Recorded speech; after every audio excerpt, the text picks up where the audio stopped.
everybody. Whoa, where'd my voice go? Good morning, everybody. Keith Engle here for TGI Sports Talks Sunday stream of consciousness. How's everybody doing this morning? Great to have you with us. Just a great day. The great week this week, weather-wise. A little bit warmer yesterday, but we had some beautiful days here in upstate New York this week. Great week to be playing golf. I welcome everybody watching this morning on Facebook, YouTube, and Twitter. Welcome all the groups that allow us to share this show. Whether you're seeing it live or you're seeing it later on Memorex, we thank the groups, the dozens of groups that allow us to share the show and get all the views that we get monthly, weekly, daily. Specifically, our favorite groups, and I got to get another list up here. I apologize. But some of our favorites are always scrolling at the bottom. John Gonzalez from the Sports Authorities. Greg Rawlings from America's Pastime, The Love of Baseball. Flo and Can from Bottom Line Sports. Who else? Let's Talk Sports. Ken Krause from Golf Bud Sports of All Sorts. And a quick shout out to Ralph Williams over at RW Media. Ralph does some great stuff out of Ocean City, Maryland. He has a Pittsburgh focus, but a national footprint. I have been a guest on his show, the Sports Corner, that he does with Smoke and Jim Frazier every Tuesday from 4 to 6 p.m. Eastern. So check out Ralph and all his stuff. Lots to talk about in sports this week. We just had the last Belmont that'll get run up here in Saratoga, 15 minutes up the road from me here in Half Moon, New York. Golden Tempo, the Derby winner, wins the third leg of the Triple Crown without trying for the second. Wins that race yesterday. Tremendous racehorse. So we got that news if you want to talk about that. The World Cup is starting this week. If you want to talk some World Cup, nobody's a soccer fan. Everybody gets to be a little bit of a soccer fan, I think, during World Cup. We'll root for the USA, who plays Paraguay, I believe, in Chicago to start things off. But the real news around sports is in the NBA, the NHL, Major League Baseball, and even NFL. Lots of news there. We got the Knicks up 2-0. History says this series is over. I'm not saying it's over. The Spurs have outplayed the Knicks for good parts of game 1 and 2, except the parts that matter, and that's the end, and where the scoreboard stops moving. So give the Knicks credit. Brunson hasn't played well, but has played well in the clutch. Katz played great. Bridges had a great game 2. Hart had a great game 1. Somebody's always picking somebody up. This team feels like they've really got it together. And the defense has been tremendous. And a big mistake by Wemby the other night. Age could be a factor here. This is a young team. Other than De'Aaron Fox, who's been around the block a few times, the rest of the team is young. And they could come back. I'm not saying they're not going to. But they're going to run into an interesting scene in Madison Square Garden on Monday night. And the president will be there as well. So we'll have that. It ought to be nice driving around New York this week with the Knicks at home, with the president in town, with the World Cup starting. Ought to be really interesting getting around New York City. In the NHL, a wild game 3 last night. Vegas gets up 4-0 on a hat trick, in a 6-minute hat trick by Mitch Marner last night. Gets up 4-0. Before, in the third period, by the way, they're up 4-0, and Carolina scores 3 goals in 39 seconds, gets the game winner with a little bit less than 2 minutes left. I'm sorry, the game tire with a little less than 2 minutes left, and Vegas comes back and wins it in double overtime on a puck off the skates. Vegas had 2 goals overturned. There was controversy on the game time goal because everybody had converged on the crease, so lots of video replays in that game, and a really classic, I think, Stanley Cup final game last night. Getting lost. We talked about, and we'll talk more about it once we have a bigger crowd this morning. But we talked about the ratings and how the NHL was going to push the NBA. It's not happening. 16 million, almost 17 million for for game 1 of the finals of the NBA. Less than 5 for the NHL. I'm just saying. So lots to talk about there. We can get into that. Major League Baseball, we get, the labor issues still lurking over. How's it going to affect the trade deadline? I've read articles say it won't, but I got to believe it will. Are guys like Skubal, and Skubal's hurt too. He's got that factor as well. But are you going to trade for a Skubal or a guy with an expiring contract? Maybe you do, but you're going to let it expire. You're not going to re-sign him when you don't know what the labor situation is going to be. And they are pushing hard for the cap, both high and low. 274, I believe, and 171 at the bottom. Players are never going to agree to this. There's going to be a lockout in December.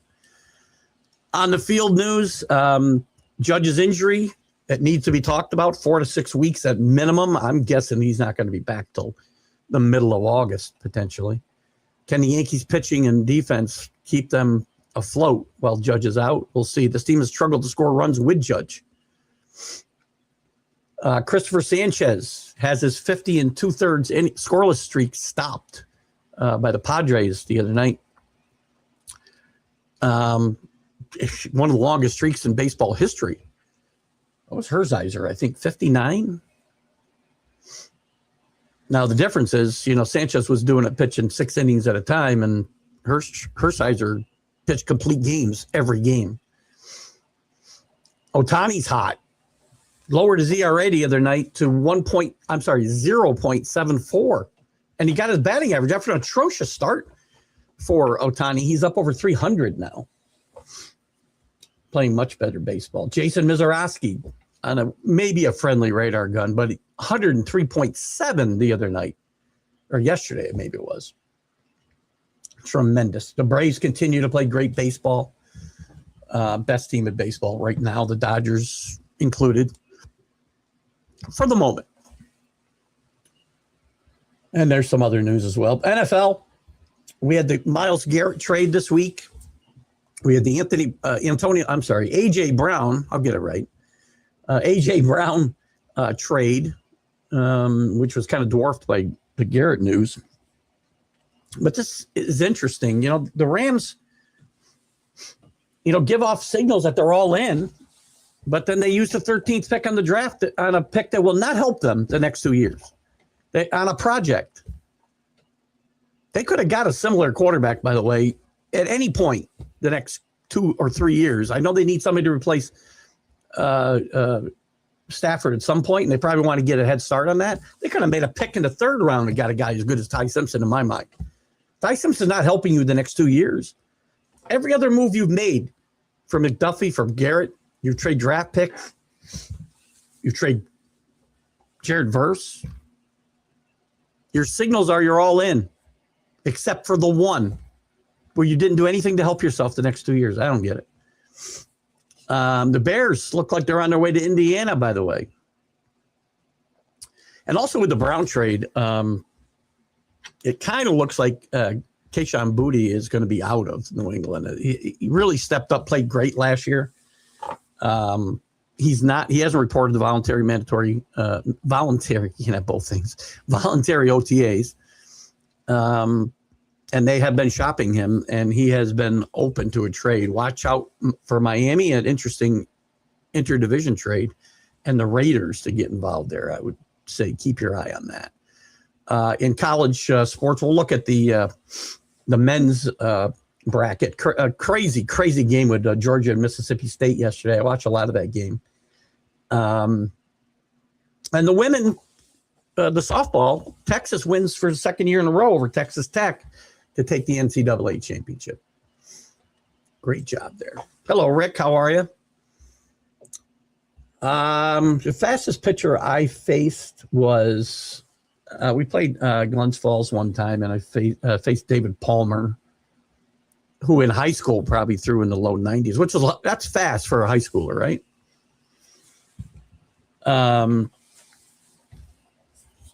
In the Tri-Valley League, we had a couple. I can't remember. There was a kid from I had trouble with guys with freaking curveballs. Hit fastballs all day long. Curveballs give me a little trouble. But we had a kid. There was a kid from Kansas. He threw really hard, hit me in the head. Probably had a concussion since then, the last 50 years.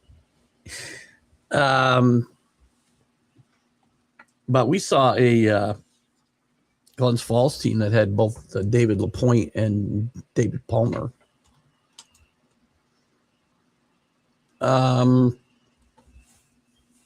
So anyway, we got a slow starting crowd this morning again. But Sundays have been slow. I get it. Danny's tired of getting up at 6 a.m. for the show. Comes in later. But we'll plug on. We're going to talk about it. We'll have to go back and forth, which we do. It's a Sunday stream of consciousness, right? Also, and I didn't even know this was a thing necessarily. I guess I did because I saw something on Yahoo. But there are some people that lean my way too, by the way, because I'll probably get called a rhino today. There are some people that were pointing out that Wemby had his arms folded during the national anthem the other night. Who cares? He's getting ready for a ball game. I mean, we're really picking at straws here, right? And it was on the Spin picked it up. Something called the Shadow News or something picked it up. This wasn't the New York media, by the way. Who cares? Nobody's going to care. We care more about him turning the ball over than that. And I really feel bad. I've lost some viewers here recently because of politics. I don't get it. Whatever. It doesn't really matter. We don't dive that far into that. Again, when I go down that road, because 10 miles of road equals 20 miles of ditch, and we end up in a ditch all the time. But the finals have been exciting. The Knicks haven't played great basketball, except for when it really matters. They found a way to get behind. 10, 11. They came back from 13 down the other night. They found a way to blow a lead, blow a 13-point lead Friday night, and managed to hang on at the end. A couple of big plays. The foul on OG that wasn't called, it was reversed when Mike Brown challenged, and the president of the AV club was the one that pointed out to Mike Brown he might challenge that. OG was complaining, though. I think they would have changed it or challenged it anyway. That was huge as he made all three foul shots. And the game was tied when Wemby throws it away, and Brunson only makes one of two. Spurs just feel a little young yet. Wemby's turned the ball over way too much. And I know that that wasn't all Wemby's fault either. I mean, why is Wemby bringing the ball up on the last possession of regulation at minimum? Made no sense. But Cat played well again. 2 games. He's played well in these playoffs, I have to tell you. I was never the biggest Karl Anthony Towns fan. I wasn't a big fan of the trade when it happened. This has been a trade that's really worked out for both teams. And Cat played really well. He had 14 rebounds the other night. What do you have? 13 rebounds, 21 points, 8 out of 12, 3 of 5 from downtown, which, by the way, is big because it gets Wemby out front of the basket. Bridges was 8 out of 13 with 20 points, 4 out of 6 from three-point land. This Knick team, I'm telling you, I know people don't like the way basketball's played today with the three-pointers and whatnot. The Knicks shot 38 three-pointers and only 29 for the Spurs, shockingly. But, at least, and I've seen this with other teams. I talked about it with Golden State. Golden State played the game, other than where the shot came from, a lot like the Knicks in the 70s when they were winning championships and I was a kid. Ball movement. Knicks move the ball pretty good. They're better when they're moving the ball. They're worse when Jalen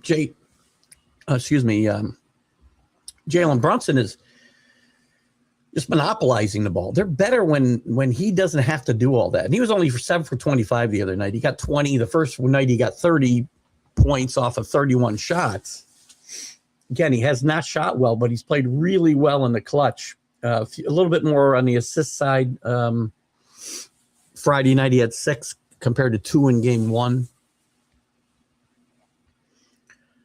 Hart still, he only played 18 minutes the other night. He had foul troubles, and he needs to stop complaining about fouls, man. He looks like a wide receiver in the NFL, as I said on the roundtable show this morning. But the bench was good. Mitchell Robinson with 7 points off the bench, even made half his foul shots, like 29% in the playoffs. Shamat with another 13 off the bench. Jordan Clarkson did not play in this game, by the way. He was their bench for a lot of the year. McBride played okay. Alvarado, very up and down. He didn't have a good game the other night. But they played well enough to spell the starters. Bench is getting shorter, by the way. There's been less minutes. And then the Spurs bench had just 18 points the other night. Dylan Harper played not as well as he played in game 1, but did come away with 15 points and 6 rebounds. You can't start him, though. I mean, I got to start. Fox played well. And you can't sit. I mean, if Fox is playing well, you can't sit. You can't sit Vassell. You can't sit Castle. They play Vessel, excuse me, or Vassell. These guys play some defense. So does Champagne, however you just want to say his name, the kid from St. John's. Play really good ball. Knicks come home up 2-0. No team has ever lost the first 2 games of the NBA Finals at home and come back and won the series. Now, I'm not saying the Spurs can't win. I'm just saying history's not on their side.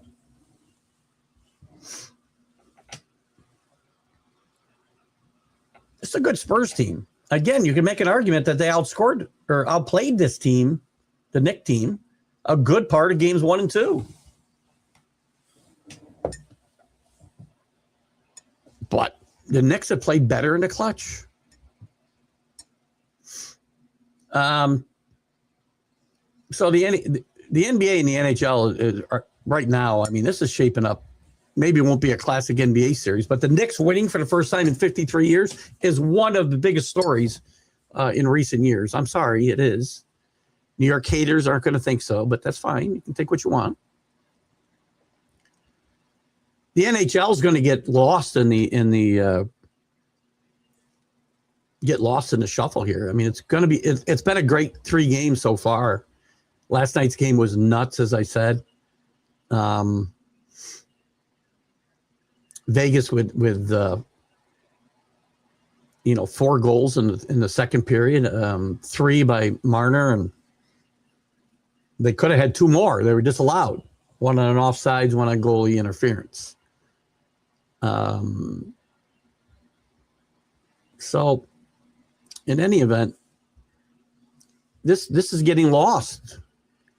We had a little discussion last week, and we'll bring it up again if and when Danny is here. We talked about the viewership for these series, and I believe, and again, I don't, to the best of my recollection, the statement was going to be that the viewership would be close, not close. 17 million for game 1 of the NBA, 5 for the NFL or the NHL. Good morning, Brian. No. He should be in a conversation more than where he is. Where did he finish? He might have finished. Did he finish? He didn't finish there. He probably finished 4th, I'm going to guess, right?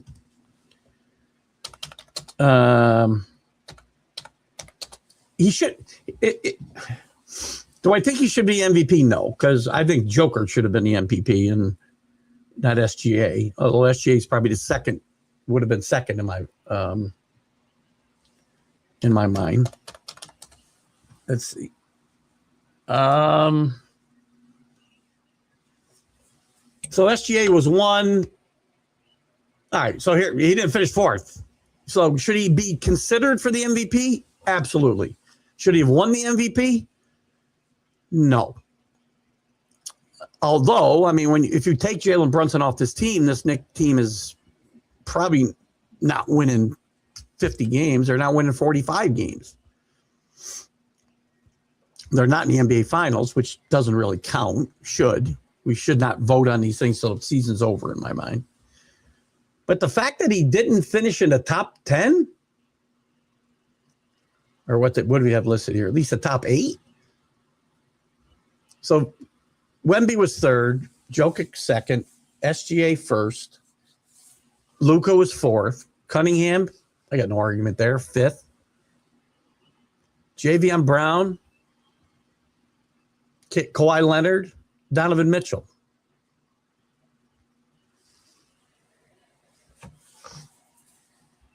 I could make an argument he should be ahead of Brown, Leonard, and Mitchell at least. Maybe Doncic didn't play that much or enough. Played just enough, I guess, to get in the. I thought you had to play 65 games, by the way.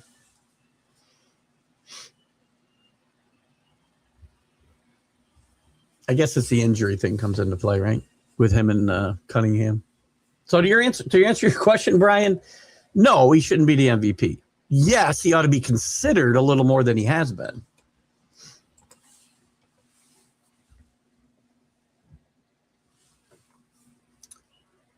Well, it should go to the guy. If you take him off the team, so if we just go by that, right?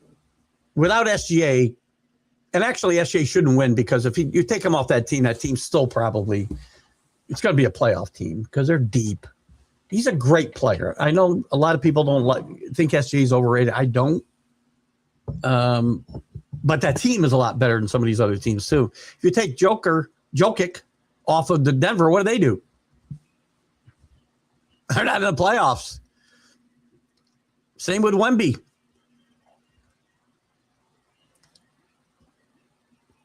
Cunningham, I think that team is good enough probably to be a playoff team without Cunningham, not finish first in the East. Jaylen Brown was probably very instrumental to Boston this year because of Tatum missing so much time.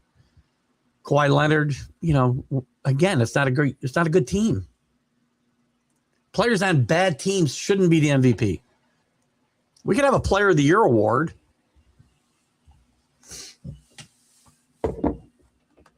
I mean, I always thought that we should have like a Player of the Year award in all the sports and an MVP.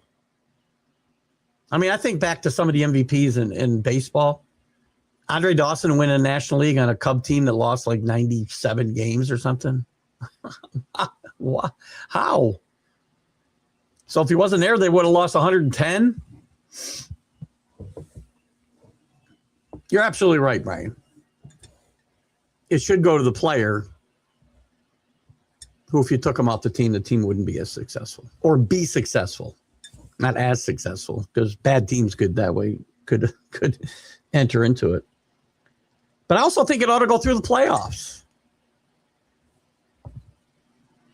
And if it went through the playoffs, Jalen Brunson's certainly going to be ahead of,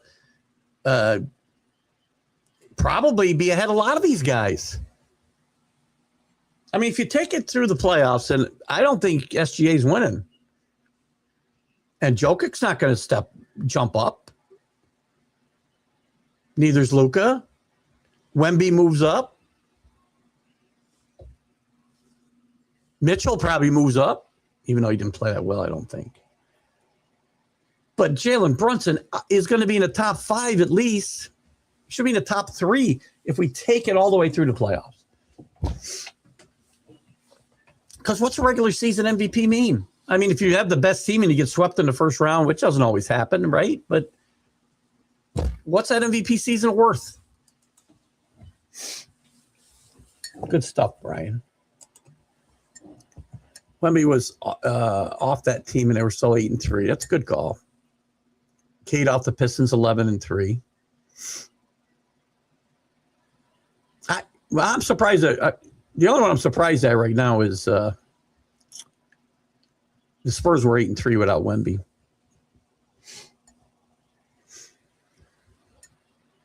I don't know how many games did SGA miss? He only played 68. Or the Knicks without Brunson.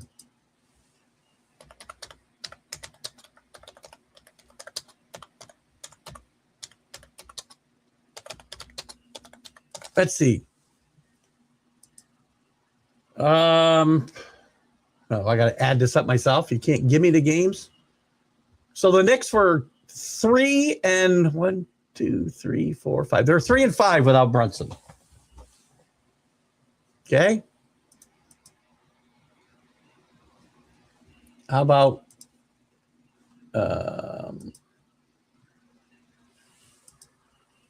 I got to do this. Let's check out Thunder without SGA this season.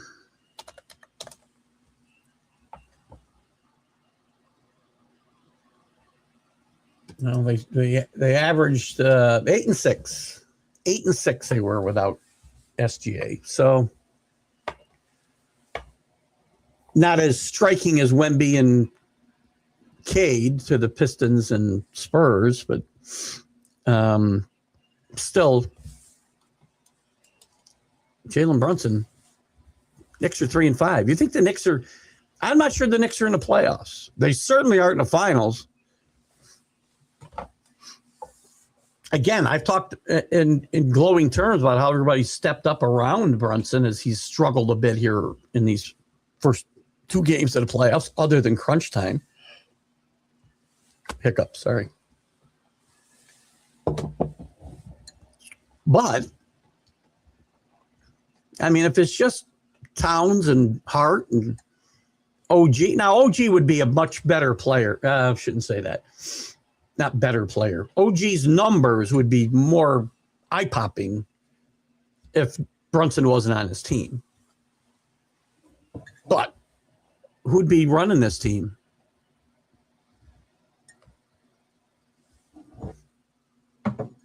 $500 maybe.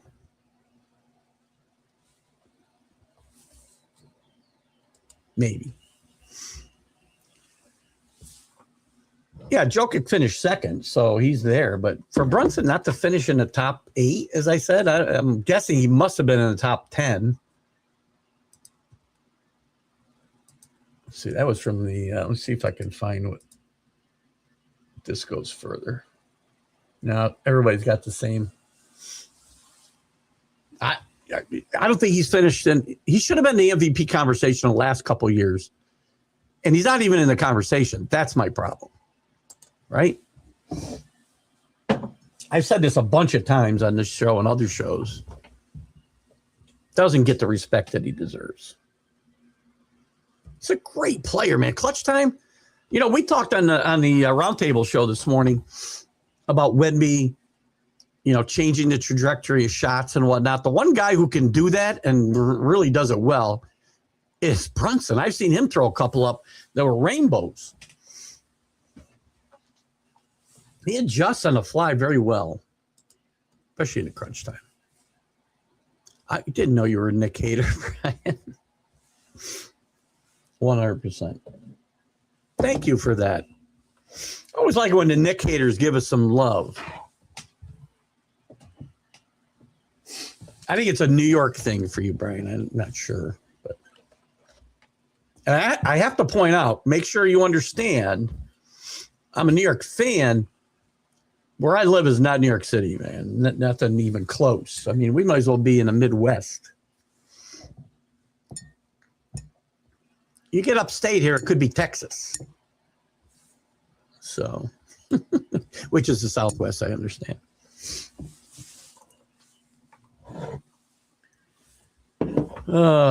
Anyway, what else are we going to talk about? We can talk about that. Certainly the NHL. It's your guys' show. I know we started a little slow in comments the last couple of weeks and picked up by 9:30, 10 o'clock. But there's no lack of stuff to chat about. Again, the Major League Baseball's starting to hit stride, and we'll get a little more attention once these NBA finals are over, especially here in New York.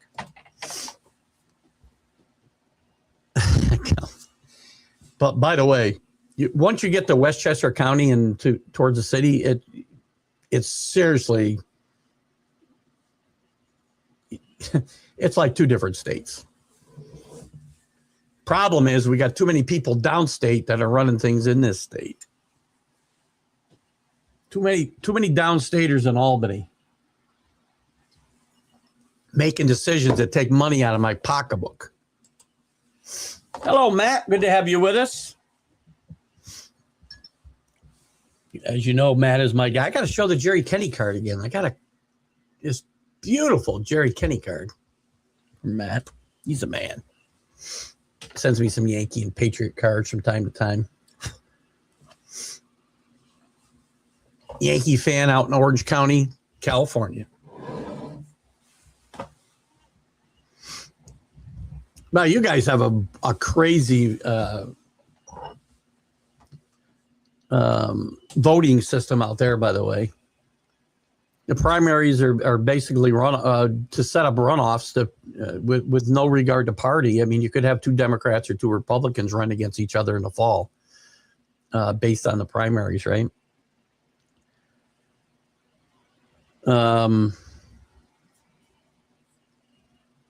what I want to get into that. But there's Danny. Good morning, Danny Fuller. So, Danny, I was talking about you a little while ago. But not about you, but we talked last week, and I want to get this out there before I forget. Yeah, I heard it may go to the 15th or later. Crazy. I don't know how that can be, by the way. Danny, we talked last week. We had a little conversation about TV ratings, and I said the NBA would absolutely annihilate the NHL, and that's been the case so far. Game one of the NBA drew just short of 17 million. Game one of the NHL drew short of 5 million, just short. You call it 5 million. By the way, that doubled last year's NBA Game One final. Game one of the finals. 8 point something million last year. There you go. Some NASCAR. Tom Daubney, if you're out there, Tom always asks me, do we ever talk NASCAR? And I don't, because I don't really know anything about it. I mean, I've talked about it when there's been some tragedy. Kyle Busch's tragedy, Trickle. Trickle. I can't remember the guy in the airplane now. I don't know enough about it. So a little shout out to the Michigan Firekeepers Casino 400 today.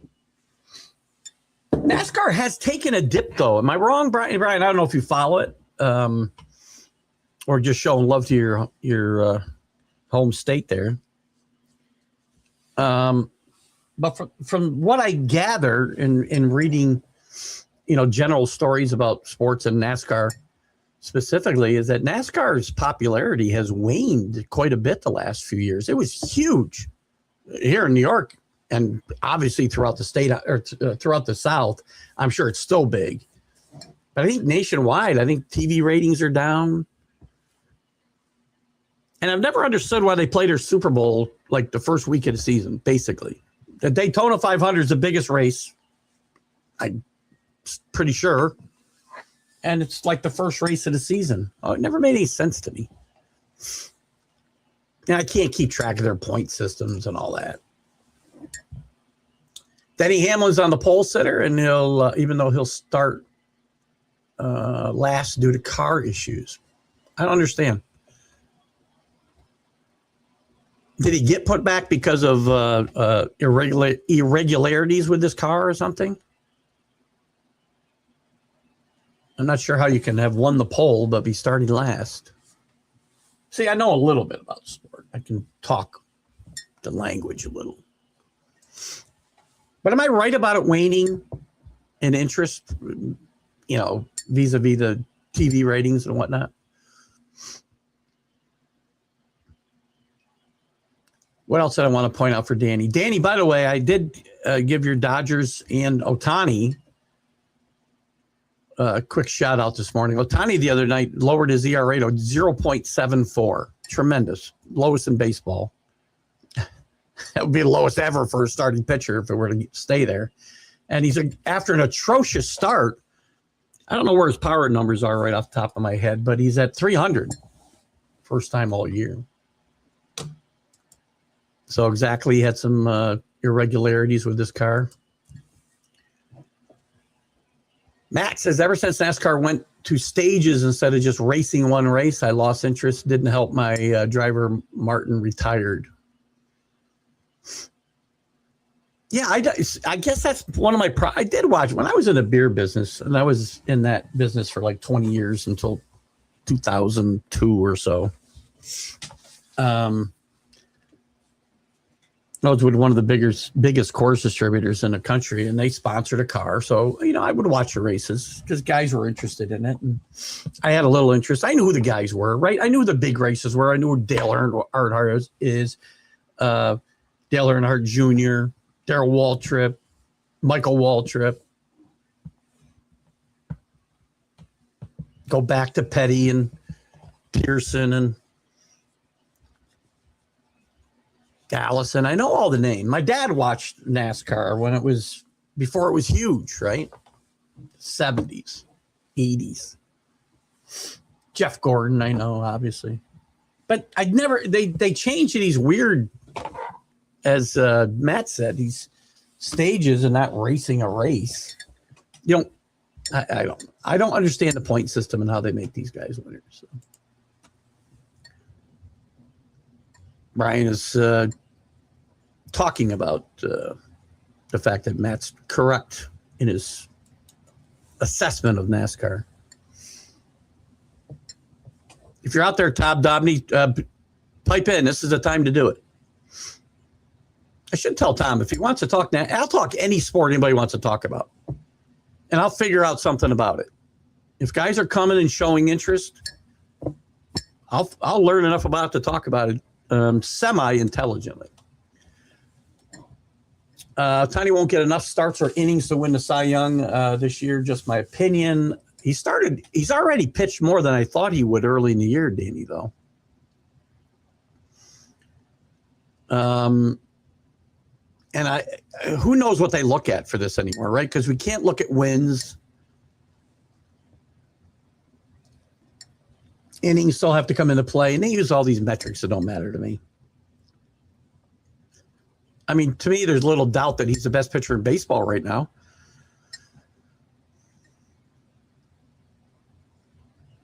Listen, Danny, you're preaching to the choir when it comes to 1-0, 2-1 games. Well played 1-0, 2-1 games are fun baseball. I don't need slugfest. I mean, ESPN is all gaga. Well, of course, they're broadcasting the games. They're all gaga over the Georgia-Mississippi State game yesterday that was 13-12. That with 11 home runs or something like that. That's not fun for me. That's video game baseball. And a lot of, again, I hate to sound like the old guy screaming on my porch, but young guys don't like these 1-0 games. They like the Madden. They like the video game version of baseball where there's a bunch of home runs. I don't need that. Well pitched, well played, 2-1 games are fine. And if you had a lot of those, you wouldn't need the pitch clocks either, by the way.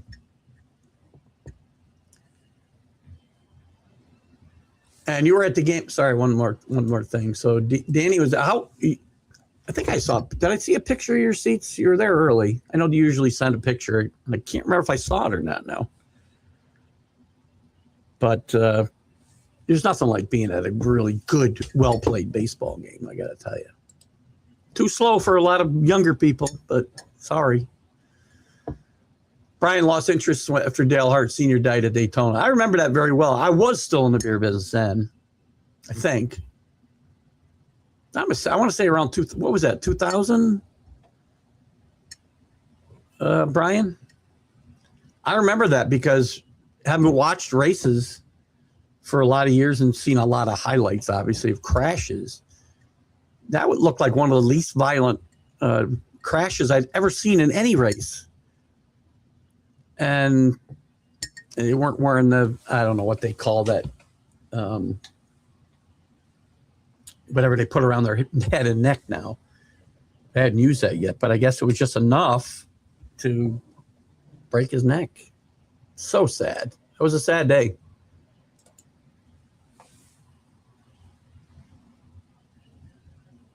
Who's a guy who can't think of the country singer who sings a great song about Dale Senior is part of it. Dale Jr. is part of it. I think it's called Senior and Me or something like that. Can't think of who sings it now. They shut down a local. That was a big. Didn't they have big races there, Matt, at Fontana? Over the years. Brian, then he started liking NASCAR again because Kyle Busch. Then his death happened, but I'm trying to stay on top of it a little better. You know, I probably would, and if we start to get people that are interested and say, I want more NASCAR, you know, they're going to be here participating, I would certainly stay more on top of it. I can promise you that. Look at that, some NASCAR chatter. Hello, Neil. Good to have you with us. Mizorowski, the Brewers might be the lead Cy Young candidate. He's pitched well. Cam Schlieder is going to be up there as well. Didn't pitch great his last time out, but he's pitched really lights out most of the year. Schlieder's going to be part of the American League Cy Young troops. Mizorowski certainly in the National League. Ohtani, as Danny said, probably won't get enough work, but maybe he will. But Mizorowski's just crazy. I mean, 103.7 the other night. I hope he doesn't get hurt because, again, the problem with these guys just going out and throwing 100 miles an hour all night long is the fact that none of them build up their arm. I'm going to go off on this tangent I said I wouldn't go off on earlier today on the Roundtable Show. The problem with all these guys, whether it's Schlieder, whether it's Mizorowski, whether it's Ohtani, whether it's any other young pitcher you want to talk about, they're going to end up all having Tommy John surgery because they don't pitch enough. They think they need to protect these guys and the huge investment they have in them, and they're making such a huge mistake by babying them and not letting them pitch more and strengthen their arms. So when they do go out there and go balls to the walls for 5 innings, their arms aren't structurally strong enough for that type of wear and tear. And there's nobody to blame for that except the people that run Major League Baseball. Nolan Ryan tried to, this is a while back now, probably 15 years ago. When Nolan Ryan was running the Rangers, he was trying to turn that trend around, and he didn't last long enough, and it's gotten worse.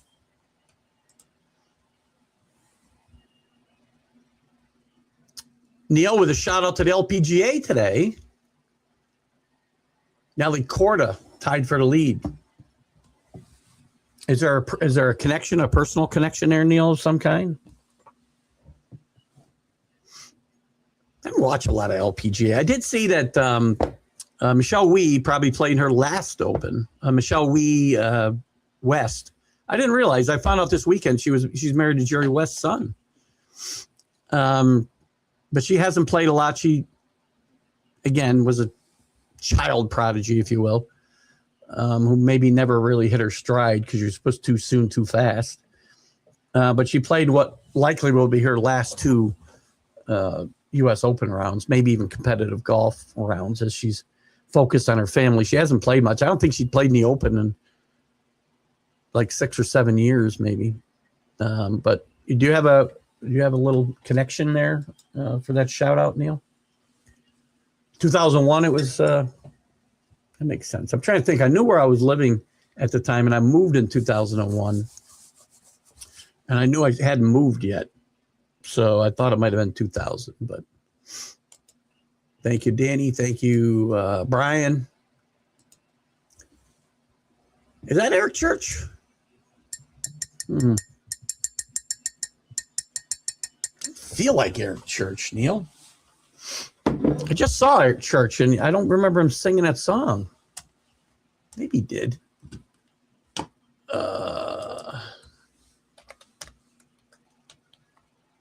I know I get in trouble. Guys get mad at me when I check stuff, but this is for me.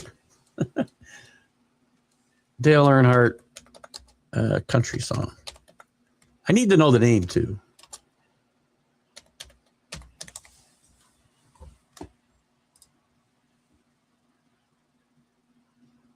Oh, it is Eric. Morgan Wallen's a guy I'm thinking of, I think.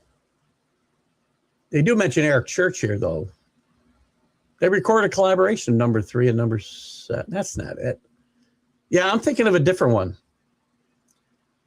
So Morgan Wallen and Eric Church recorded a collaboration, number 3 and number 7. That's not the one I'm thinking about. It's more recent than that. God, I can't think about. I mean, the song goes, last night I met Dell Jr. backstage at a concert. Oh, Senior and You. I think it's Senior and You. All we talked about was Senior and You. You try that. Dale Jr. is a country song. It's called Dale Jr. and it's by Cole Swindell. That's the song I'm thinking of. You do have one. You are right, Neil Bush. See, two things can be true. It's a really good song. If you haven't heard Dale Jr., take a listen. The head harnesses they use today. I didn't know the term to use for that one, but yes, they're basically, aren't they in like a harness that's kind of got their whole head in like this, so it can't go either way, right? Fontana was big for races, twice a year, then down to one, now none, I guess. Sad.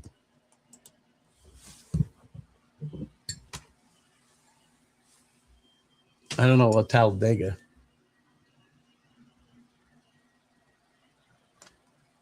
Is that the one with, I don't know what that one is. But so does, now I gotta look it up because Matt's mentioning it as well. Talladega. Danny and Matt both on Talladega.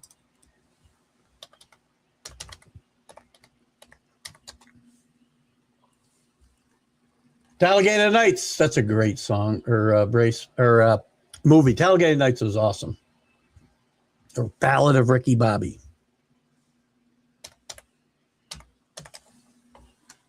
Eric Church, Talladega. Good call, guys. You guys are all over this. Eric Church didn't sing Talladega the other, we were there 2 months ago, I guess. Good call.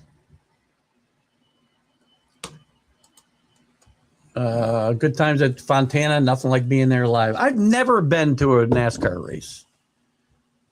Was not a lot of stock car races. My uncle, when I was a kid, was big on stock cars. I guess you would call them stock cars. They raced at Fonda Speedway and Lebanon Valley, all around the capital region here. You could hear, actually, when I lived in Amsterdam, it was probably 10 miles away from the Fonda Raceway, and you could hear them at night going around that track 10 miles away. So we'd go up, you'd come home covered in dirt, dust. Too fun. Anyway, that's good. That's the most we've ever talked about NASCAR in this show. So everybody's right on the country music, right? Eric Church sang Talladega. Eric Church and Morgan Wallen sang a song that referred to number 3 and number 7. And Cole Swindell sings Dale Jr. So there you go. I like it when nobody's wrong, including me. So Danny, now that you're here, NHL, crazy game last night. Nobody can hold a lead, it seems, in this Stanley Cup series. We'll talk some hockey. Again, I don't want hockey to die. I just had said last week that I knew that the NBA was going to absolutely dwarf, and I didn't think it'd be 3-1 or 4-1, almost 4-1. They'll call it 3-1. I didn't think they'd outdraw them 3-1 in viewership. And they weren't going head to head, so you can't use that either. So, but the NHL crazy game last night, it's been a crazy series. Nobody can hold a lead. Vegas, fell behind 2-0 in the first game. I believe they had a 3-0 lead in game 2 and blew that. They blew a 4-0 lead last night with Mitch Martin getting a hat trick in 6 minutes, and they give up 3 goals in 39 seconds of the third quarter to cut the lead to 1, and then they get a somewhat controversial goal with less than 2 minutes left to tie it, and then Vegas wins in double overtime, excuse me.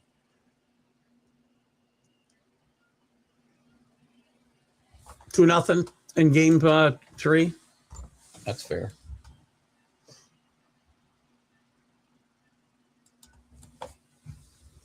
So they both blew 2-0 leads in the first 2 games. Trying to send out cards to the guys who are getting up there and get signed. Yeah, I get it. A lot of the guys I follow are getting up there. As I look at the cards you sent me here this last time, and forever. Jerry Kenny, I'm not even sure if he's still with us. Guidry's getting up there. Steve Nelson's getting up there. Tom Tresh, probably not here anymore. Winfield's up there. Bobby Richardson's gone. Roy White's in his 80s. Horace Clark died a few years back. I got a Judge card, though. He's young. Goose is getting up there. Jeter's not. Guidry. Moe's not. Thurm's gone, obviously. Willie's getting up there. That's enough. I'm old school. What's Danny got here? Danny, they had Riverside International Raceway in a POS mall till a POS mall was built. I think we know what that acronym stands for. One of the best old school tracks when NASCAR was amazing. I do remember the Riverside track. Again, my dad watched a lot when I was growing up. Late 60s, 70s. He stopped, but 2-0 in game 2. My bad. 4-0 game 3. Well, I did have game 3, right? I can't remember back to 2 nights ago. Tom Tresh died in 2008 at 70. I figured Tom was gone. Jerry Kenny. Jerry Kenny still alive? When I was a kid, first starting to watch the Yankees, he was a big prospect. Had trouble hitting his weight.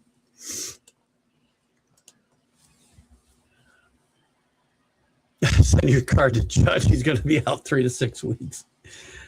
It's 4 to 6, but I think he's going to be out longer. So he will have time to sign cards, I guess. Going to find out what the Yanks are built for, no doubt. I agree. Listen, I said this before that here's the thing. Yankees were having trouble scoring runs already. Losing Judge, regardless whether he was having a good year or bad year, it hasn't been his best year. But he's always a threat. And when you remove that threat from the lineup, it makes a difference. And you also have to factor in the fact that he plays great defense, which is where he got hurt, by the way, diving for a ball 2 weeks ago. I have little doubt he's going to be out probably until Kenny's still alive, eh? I have little doubt that Judge is going to be out till August. This is going to be an injury that's not going to heal fast. And there's zero reason to bring him back before he's 100% healthy. Ribcage injuries always a problem, always linger if you rush him back. You wait till it's completely healed. They're 11 games over 500. The American League stinks. If they play just 500 baseball and Judge doesn't play the rest of the year, they're going to make the playoffs. Now, they're not going to win. I mean, if they finish 11 games over 500, they're going to make the playoffs. So who's the last team in now? The Rangers, maybe? They're under 500. Yeah, 31-33. Yankees lost to Boston Friday night, by the way, and rained out yesterday.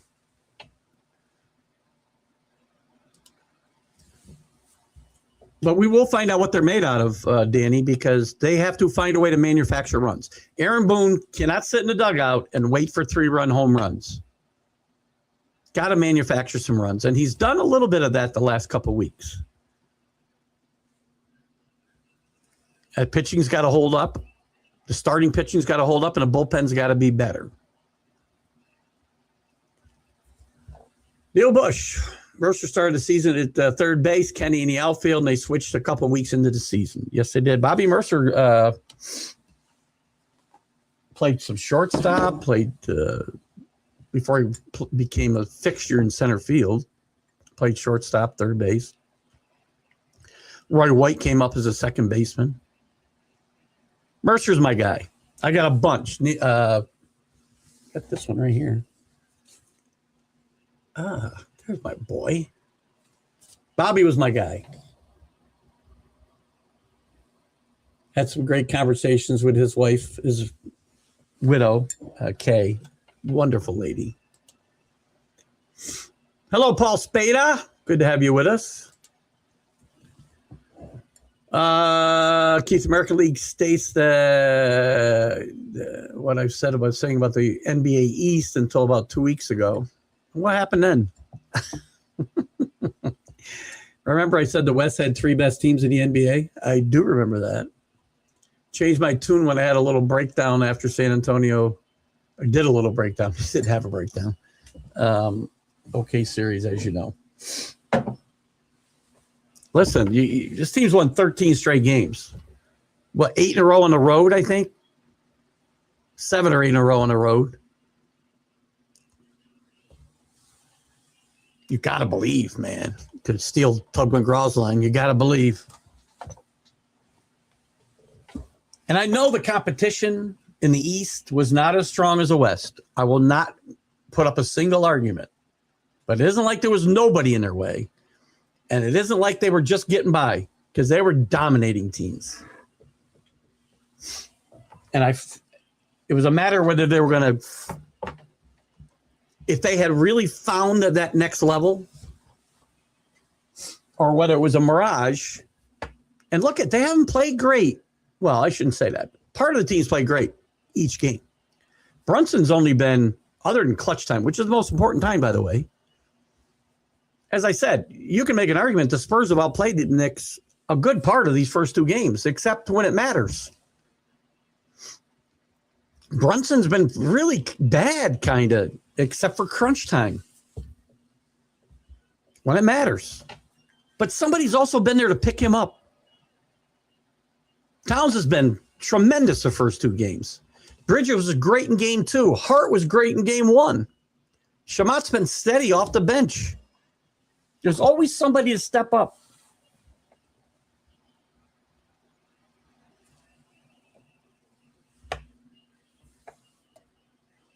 Sometimes it's just meant to be. I'm not saying the series goes over either, by the way. Historically, the odds are really against the Spurs. No team's ever lost 2 in a row at home, the first 2 games at home, and then gone on to win the series. Ever. That doesn't mean it can't happen the first time, and I understand, as Jack pointed out to me this morning, if there's that 0.02%, 0.2% rather, chance, They could still win. They're talented. They could still win. They could come to New York and win the next 2 games. They could. I'm not expecting it. I would fully expect them to find a way to win one of the next 2 games and go back to San Antonio. What's the old adage? The series doesn't really start till the home team has lost a game. Well, series has started for San Antonio. It hasn't really started on the other way if you want to look at it that way. History says they can't win this, though. Still got to play the games. And it is going to be a mob scene. I know the fans are great all over the NBA for the most part, right? Big. Every home team, and there is a home court advantage, by the way. And Jack doesn't like to believe in that much either, but there is. Especially in basketball. When you're that close to the action, I think the Spurs are coming into an environment Monday night that they have not seen before.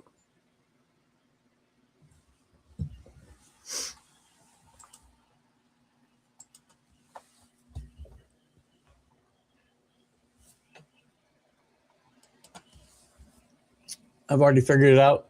I have, yes. I'm making my own adjustments to your comments as I go. You're talking on your phone. It was a late night graduation party, and I'm tired and old. I didn't have a late night graduation, and I'm tired and old. So I understand. Who graduated again, Danny? Let's give out some congratulations. Give him a little shout out. It does look bleak for the Spurs, but, you know, again, you don't get here without some resiliency, right? They were down 2-1, down 3-2, I guess, right, against the Thunder. I thought they'd lose that series. They even had some, they even had some challenges against the Timberwolves. I just think they're young. This team's going to get better, right? I mean, theoretically. Again, as I tell Jack all the time, there's no sure thing that guys who are young are going to continue to get better. Some guys peak. Some guys get complacent. If they stay hungry and this team develops the way that it should, Fox is really the only main contributor that, to me, has probably already peaked in his career. They're all going to get better. They're going to be a force in the West and in the NBA for quite a while, most likely. And the Thunder and Spurs, that's where the West winner is going to come through for the next bunch of years. Knicks are not that young. Knicks probably don't have a 5 or 6 year window like the Spurs do. And I think that plays into motivation as well. They know they may not get another shot at this. I wouldn't think they couldn't compete the next couple of years anyway. And once you win one, who knows what can happen. Knicks can't win the series at home. They have to win on the road. They can win the series at home, though, Anthony. Good to have you with us. Anthony, I think we've seen you in a bit. Knicks can't win the series at home. They have to win on the road. New York going to be shut down for a week. Well, New York's going to be a little rough this next week with where are the Yankees, by the way, this coming week?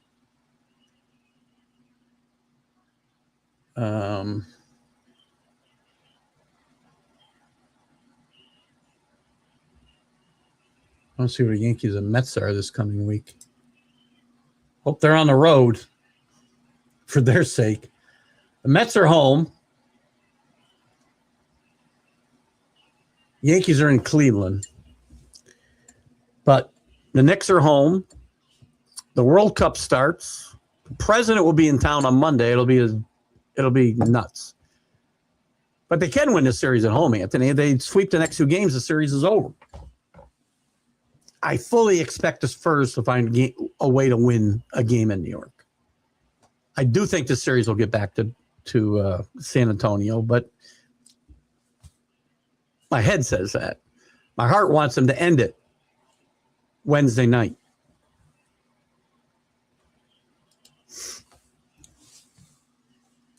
No, I know. It is a rivalry. I mean, OKC's not going anywhere. They're not old. They're young. They need to get better. They need an answer for Wemby. I'd keep an eye on OKC and Giannis, quite frankly. I think that's an interesting place for him to go.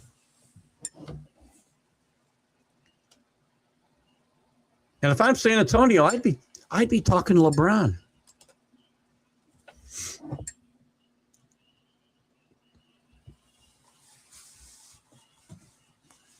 I don't have a favorite Spur.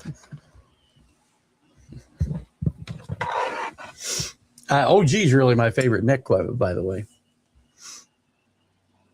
But Brunson, listen, we talked about it earlier in the show. Brunson gets no love nationwide. Why?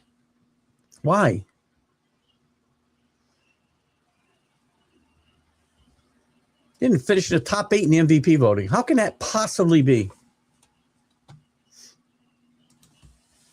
Danny's granddaughter, that's what I thought was your granddaughter. I didn't want to jump to confusions. Headed to California Baptist University, who did they make the NCAA tournament in basketball this year?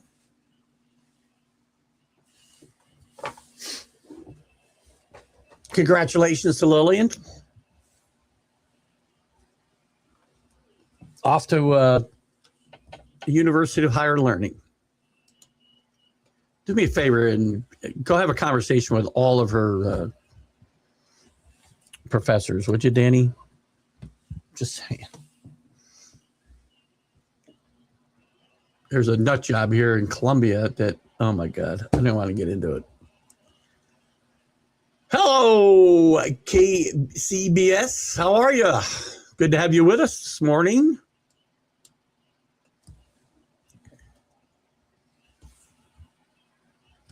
There's a shout out for BA, if he's still with us. Two of the best cards I got signed were Eddie LeBaron, Ryan Sandberg. One of my favorite players, Ryan Sandberg, by the way. LeBron's not done, Neil. Whether he should retire or not, I mean, he's done. Well, he has nothing left to prove. And I don't really know why people, I get it. We don't like LeBron off the court.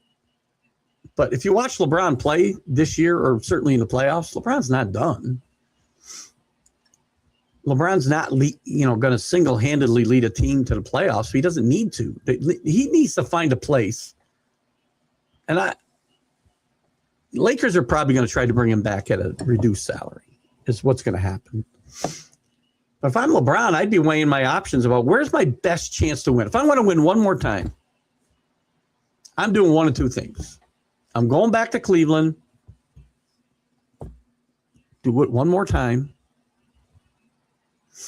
which would be the perfect end to his cycle. I'd go to someplace like San Antonio where I don't need to be the lead dog. I can come off the bench potentially even. But LeBron has basketball left in him. You saw that, by the way, in these playoffs when the Lakers advanced without Reeves for the most part and Luka entirely.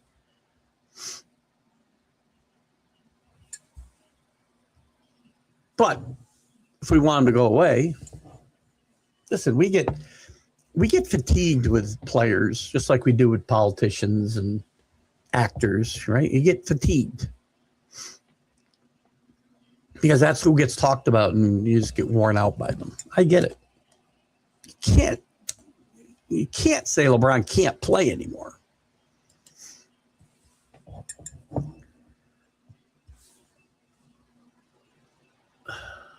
Boston Paul, another shout out from KBC Sports. KCBS. No, KCB. Oh, good to have you with us anyway. Brunson got no love in Dallas either. One of the worst things ever. Well, it's obvious. They let him walk for like $15 million. It's a song. $15 million a year for one of the top 5 players in the NBA. whether he gets the votes or not.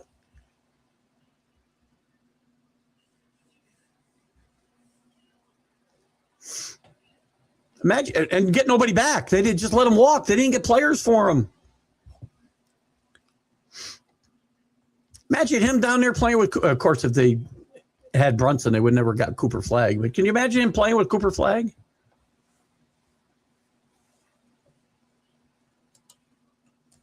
That's one of the worst non-moves in the history of the NBA. KCB mentioning a congrats to Lillian for sure. Well, Danny, I know you're, again, there's a lot of haters.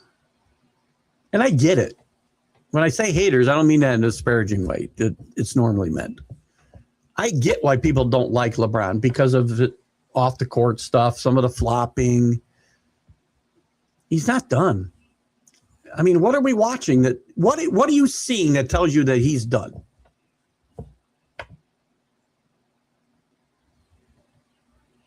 Should he retire before he's a shell of himself? I'll listen to that argument for sure. I'll listen to any argument, but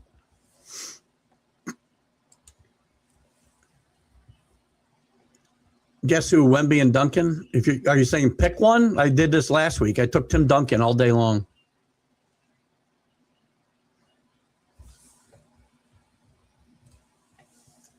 $15 years from now, maybe the conversation is different. 10 years from now, maybe the conversation is different. Say again, Tim Duncan's the most fundamentally sound player I've ever seen in my lifetime. Yes, that includes Larry Bird. Totally unbiased opinion, by the way. I don't root for any of those teams. Oh, it's Jeremy. I knew I recognized that. I always lose track of the network names. Smoking Jeremy B. Good to have Jeremy with us in Detroit. Last comment, both players wonder. Oh, I see. Listen, Wemby has a chance to be better maybe than Tim Duncan. Has a chance. I'm still taking Tim Duncan all day long right now. He's going to have to go a ways to beat Tim Duncan. Just a personal opinion. They're both number one picks, both carried their teams to the playoffs. Well, Duncan had some good players around him, by the way. They both beat the best team in the West, agreed. One won the finals, the others still have a chance. That's fair. Wemby's probably, again, we don't have a crystal ball, so we don't know the future, right? A lot of things affect players. Jack doesn't like it when I say injuries. Well, injuries are always a possibility. We hope not. But there's a lot of factors that happen in somebody's life that derails their ascension to, greatness. Complacency. Marriage. Again, distractions off the court. All signs point to him being tremendous. I'm not putting him in Tim Duncan's class just yet. Go win something. Come up big in big moments. And play better fundamental basketball than you're playing right now. He, to me, at least on a fundamental level, he doesn't even come close to Tim Duncan. I mean, check out the turnovers. Lakers are like the Yankees and a few other teams. They're not about, near Lamai, by the way, not about moral victories, and that's all the Lakers have with LeBron, a moral first-round win, and they could go no further. It's time. He did win a championship there, did he not? I understand, it was in the bubble, but everybody played under the same rules.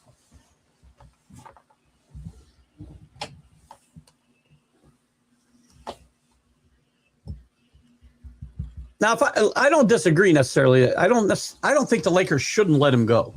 But again, that's different than saying he's done and can't help some other team.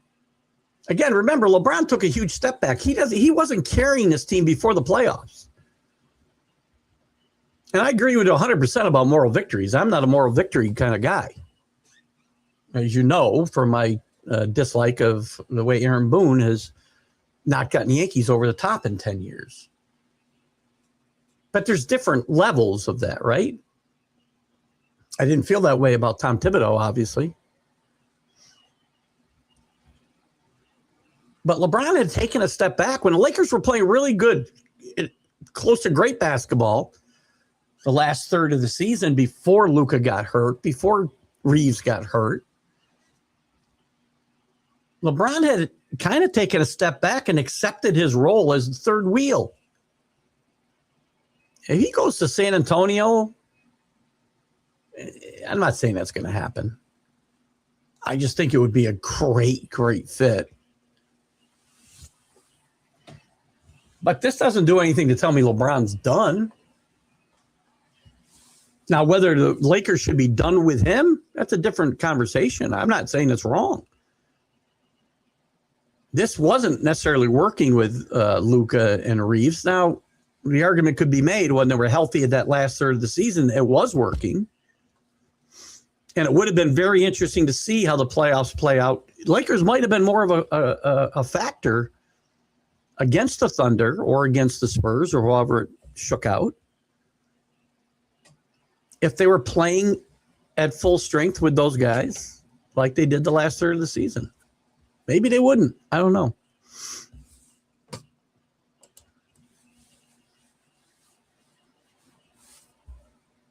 Shout out to Smoking Jeremy.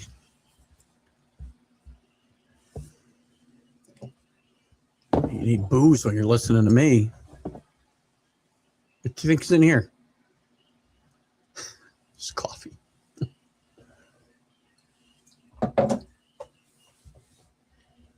It might rain. Danny Fuller. I know we're on the same page here. Tim Duncan all day and twice on Sunday. You know, it's come to my attention here the last week or so since we had this conversation first about Tim Duncan and where he compares with other players. That Tim Duncan may not be just the most fundamentally sound player I've ever seen, but he might be the most underrated guy with 5 titles. I think he's got 5 titles, right? That I've ever seen. Am I wrong?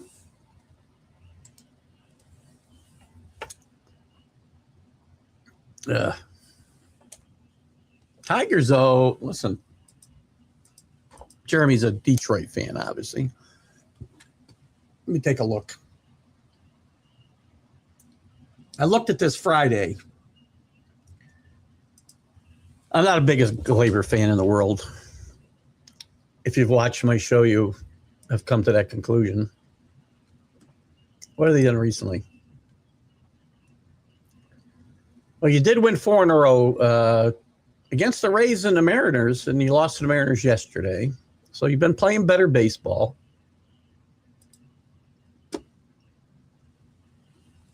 Riley Green's a great player. I like Riley Green a lot.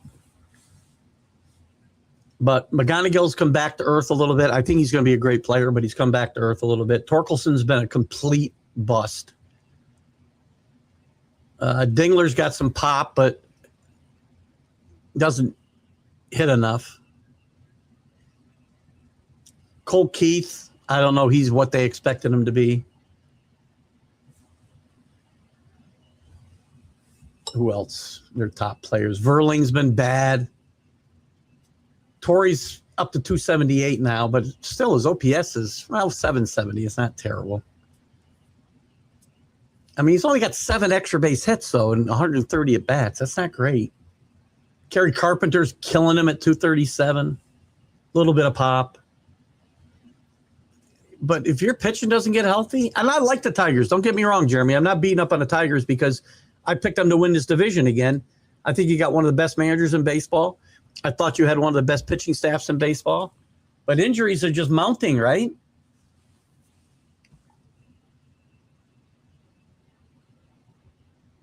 You got Mize out for the foreseeable future. Skubal, I mean, again, most of the positive talk. I hope he comes back. I want the best players in baseball to play. But all the positive talk I hear comes from his agent, nobody else. And Skubal's the best pitcher in baseball when he's healthy.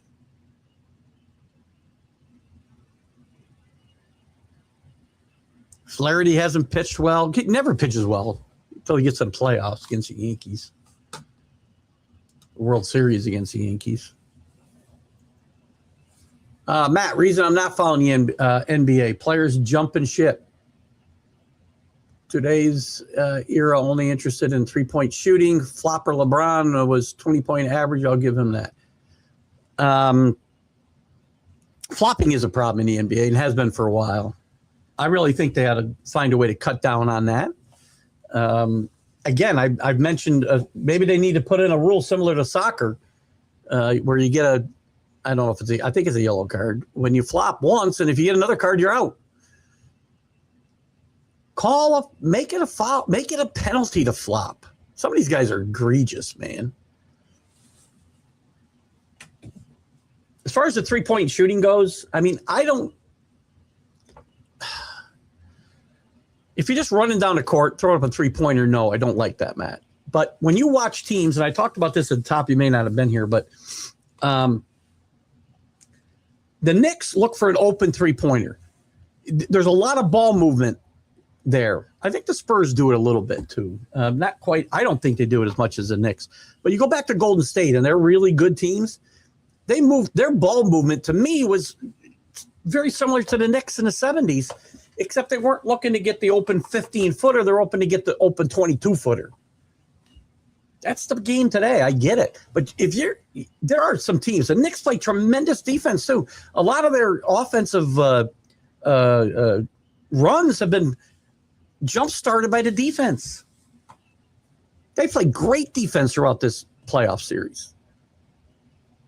Now, the overall game, I will tell you, during the regular season, the games are hard to watch. Playoffs, though, you can see the defense ramp up. Still too many three-pointers. I won't disagree with the fact that there's too many.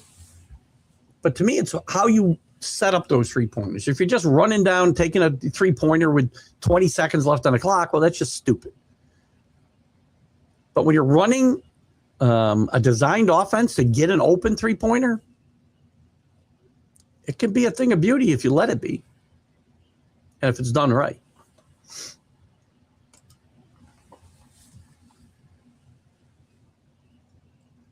Guys have picked it up nicely today. Thank God. Amazing what happens when you have 6 consistent bats versus 4. For sure. You're never going to convince me that Glaber is a good player, though, ever. And the Yankees help precipitate that as well. John Gonzalez, I see out there. No comment from John this morning. Anybody's out there, we got a bunch of viewers. Please feel free to comment. And if you don't comment and you pop in, if you're commenting, also do me a favor and put up a like or a love or laugh. Do whatever you want.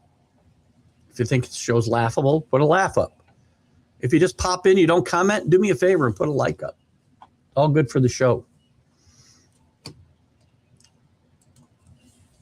And that's whether you're on YouTube or wherever, YouTube, Facebook, Twitter. I don't disagree, but some guys are still fundamentally sound. Nobody sound like Duncan.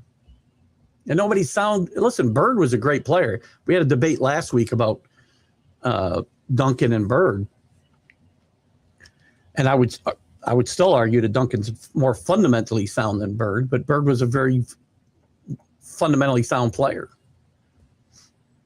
And maybe overall a better player than Duncan. But, I mean, today, fundamentals are definitely at a lack. But there are some teams that are fun to watch and do run actually really good motion offenses, similar to what the Knicks and other teams did in the 70s and the 80s even. It just ends up being a three-pointer instead of a two-pointer. That's all. Wemby's going to be a fine player. But you're seeing in this series that he's still got a ways to go. He was invisible in the first half in game 2. You can't just disappear for, 24 minutes or 30 minutes. How many games? What did they play? 12-minute quarter. What did they play? 48 minutes, right? Jeez. You can't just appear for a half. Let's make it simple on myself. You can't just appear for a half and want to be called one of the great players in a game. Shaq called him out at halftime. Barkley was trying to excuse it away. You can't just be invisible for the extended periods of time and want to be one of the best players in the game. He's 22. He made a horrible decision at the end of the game. To his credit, he owned up to it. And you could fault the guards for not coming back and getting the basketball, but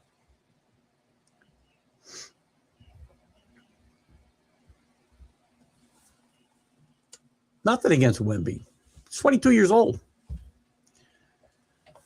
We all know if LeBron is done, depending on the next team he goes to. But I know a thing, if LeBron gets released or traded, Bronny won't be on the Lakers. That's probably true.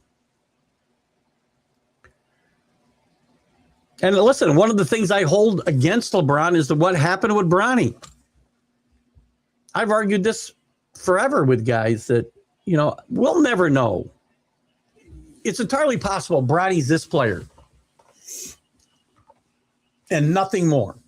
But if Bronny had stayed in school for another year, even 2 years, because remember, he was barely a year past a serious medical condition when he entered the NBA draft. He played a half a season in college. And if I was his father, I would have said, Bronny, you're not ready.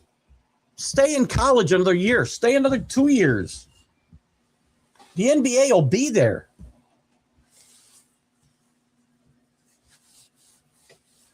But LeBron didn't counsel him that way. He wanted to play with his son. And right now, he's no good. That may have been the case all along. But you don't come to the NBA and hope to develop your skills from that far down.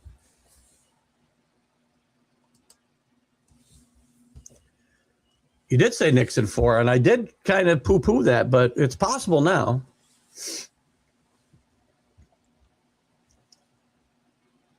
"13 straight wins." I'll give John Gonzalez, credit for today. That's why we play the games. They could very well sweep this. But the Spurs are good enough to come back and win a game in New York at least, if not tie it up. Here's the thing. The Knicks have done really well in the clutch. They're not blowing this team out the way they did Cleveland and the way they did Philadelphia for the most part. I mean, it's been dominant since game 3 against Atlanta? Is that when they last, or game 2 against Atlanta? Is that the last game they lost? Weren't they down 2-1 in that series, actually? Maybe it was game 3. I mean, this is dominant as Philadelphia, if you remember, in the 80s, 82, when Moses Malone first got there. But these first 2 games, again, I'm a huge Knicks fan, but I also can see what's in front of me.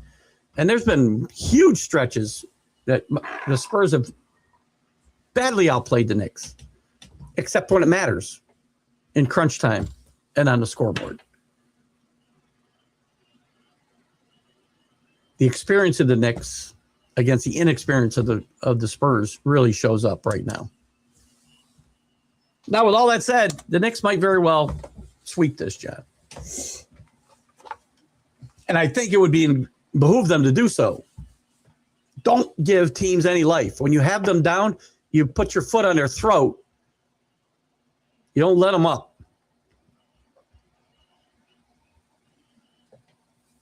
Going to be a little crazy getting around New York City the next few days, isn't it, John? With the Knicks at home, the Mets at home, the World Cup starting, the president coming into town Monday.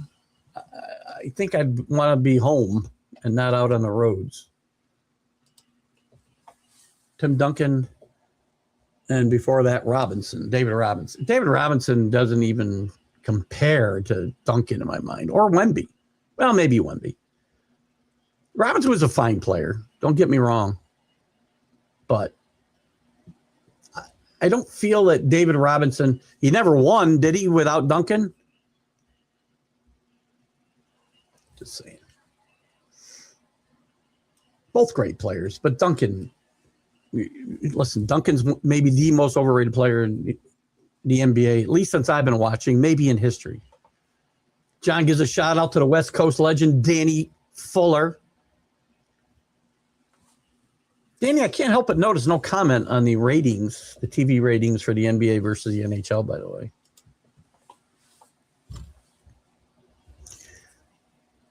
Lakers need a big flop to Cleveland. Possible. Giannis will be in play with the Lakers.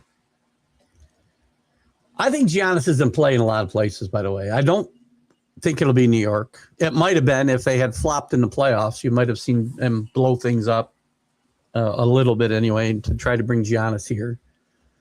I think the Lakers. I think OKC. I think Dallas is a possibility if he wants to play with,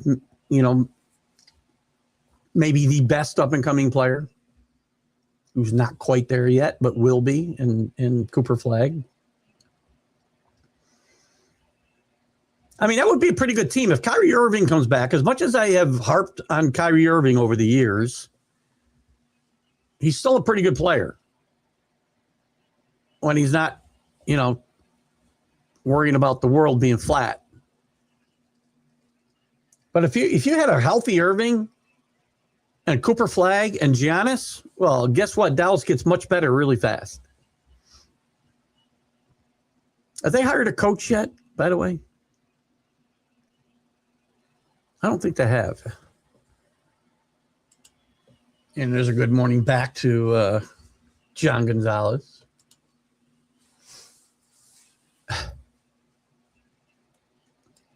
I'm not sure, Jeremy. Spurs were a great team with Duncan, Admiral, and Parker, and Ginobili. Oh, that's what you put there, probably, right? They were great after Robinson left, too. If I'm not mistaken, let me see. How many? All right, come on. Why is mine? How many championships for David Robinson?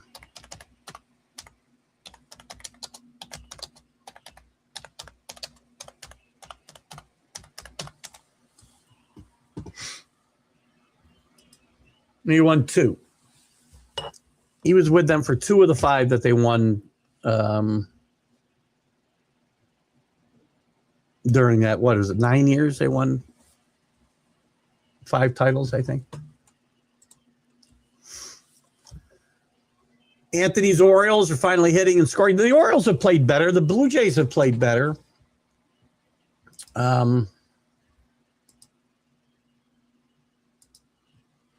I didn't get a chance to do the college baseball brackets, by the way. We'll take a look if we have a break in the comments. If we don't worry about it. The Orioles now are 3 games under 500. They did lose their last game. They're 6-4 in their last 10. Playing better. Some of the kids are hitting. Pitching's going to be their downfall, though, right? I thought they had enough pitching. I'm not so sure anymore. Alonso started to hit, though. Gunner's starting to hit a little after a slow start. He's still only hitting 225, though.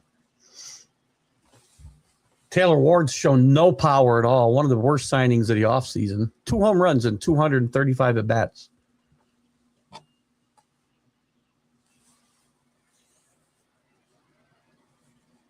Starting to hit a little bit. But the pitching, I like Baz a lot, by the way. He's starting to pitch better. Shane Baz was a guy I think was going to win a Cy Young in the next couple of years. Just saying that. Bradish has pitched better. Bassett is not good. Bassett might be done. Trevor Rogers is Another guy who hasn't stepped up. But if they improve that pitching a little bit, they can compete here. I had them win a wild card, or gaining a wild card, I should say. I guess. Got to pick it up a little, probably. How far behind are we? 15 minutes behind. Don't lose. If you're out here, I will get to your comment. I promise. Green, Dingler, McGonigal, Keith were the consistent bet. Keith hasn't really hit much at all.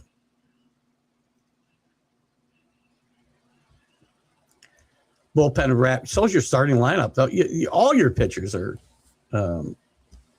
struggling. But here's the problem. They're going to have a dilemma with Skubal. They're not going to sign him.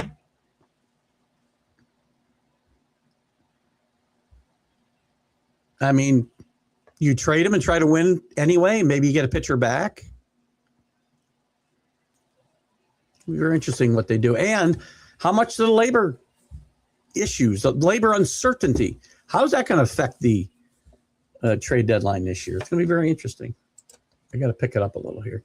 Stanley Cup finals have been incredible so far. I agree.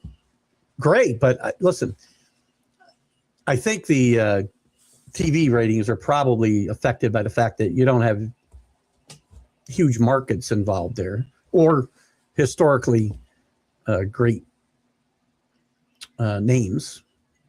But listen, it was an exciting game. That was one of the most exciting Stanley Cup games I've seen at forever last night. Did I say injuries were an excuse for anything? I don't think I did. If I did, I apologize.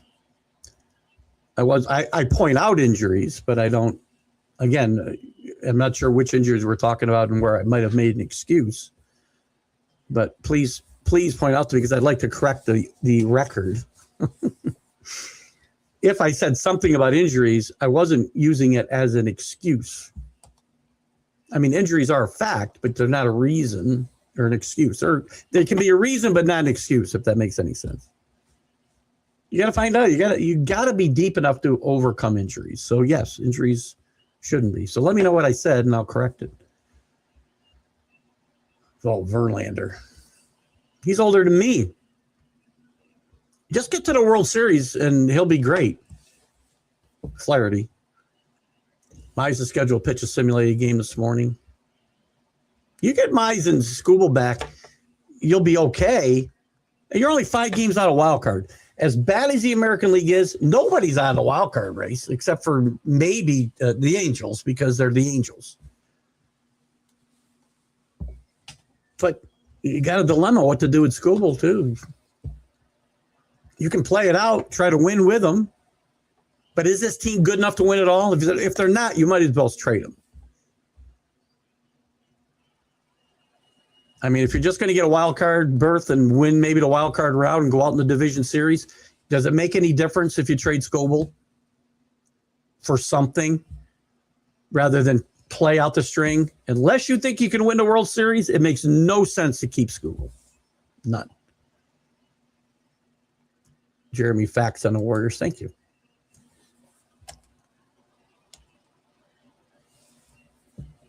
$100%, Rick. And it's very similar when you break it down. It's similar.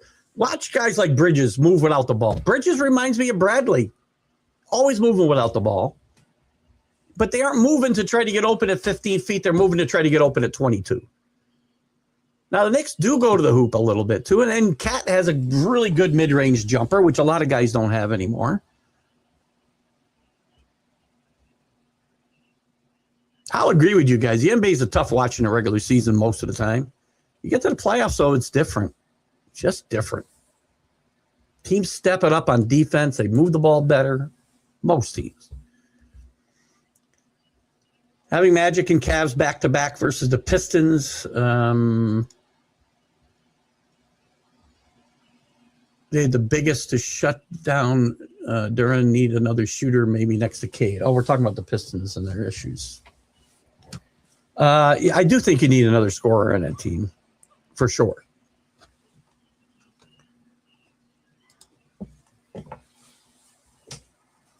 Attaboy. Always hit the like button on the way in, guys. Your participation means the world to me. You make this show go. This is my favorite show to do. Of all the shows I've done over the last 7 years almost now. Because of your participation. All my shows, I get great participation. That's why most of the shows, other than the 2 shows with Jack, and I do the roundtable shows, but the shows I produce, if you will, myself, I don't have a co-host because I like you being my co-host. You guys have done a great job and continue to do a great job. Hit the button. Thank you, Matt. Did Denny tell you to ask me that question? I hate it. I hate it. I understand that we're heading down this road, right? And we're going to use artificial intelligence to get the calls right, as Danny says. And that's fine. The calls should be right. I don't have an argument the calls shouldn't be right. I'm okay with human error, but if we have to have the calls be, or the game be perfect with no blemishes, then just let the computer call the freaking balls and strikes. Get rid of the challenge. It sucks. I've seen too many. I know Danny thinks it's exciting. I don't know why. And again, I'm not talking about all the other challenges. I'm talking about balls and strikes. I mean, challenges just suck the life out of a game. They really do. Not everyone. If you only have, if you lose your challenges early, there's no more challenges. So, but, I'm also a realist. I know we're not going backwards. So we're going to have ABS is here to stay. Then use it to call balls and strikes. Don't use it for challenges. And then players will have to adjust. Now, there are unintended consequences. As I told you guys before, we're heading for 25,000 less swings at baseballs this year than any other year. We've had 10 walk games. There's been 18 of them this year. 10 walk games. By one team. Is that what we want? The strike zone is not perfect with ABS. Either get it right or don't use it, number one. I'm just saying. So do I like it? No. Am I realistic? Is it going anywhere? No. But the challenge is the worst part of it. It just sucks the life out of games for me. Wemby needs to get in shape. He's got his hand. I get it. He's a young guy. It's not like he's carrying a lot of weight around, but he's constantly winded. He's out of the game in the first quarter the other night. I don't know. They were 4 minutes into the game, 5 minutes into the game. He's off the court. I'm not getting it. I agree with you there, Danny. Bronny needed 2 more years of college to develop, 100%. And he still might not have been a player. I'm not, Jeremy, again, the guys that I've argued this with the last 3 years, he may never have been a player. But we'll never know because what he did by coming out when he did without his father counseling him the correct way, saying, Bronny, go back to school, was not in the best interest of the kid. Wemby's a superstar, but the supporting cast is average. He needs another big man up front. I think that supporting cast is going to get better, by the way. Castle's a really good defender, can play some defense. Harper's going to be a great player in my mind. So I don't think that supporting cast is as bad as you think. Although I said this all along, that I think the next first 5 are better than the Spurs overall. I mean, if I give you Wemby over Cat, which based on this series, I'm not likely to do, the other 4 positions, I think the Knicks are better.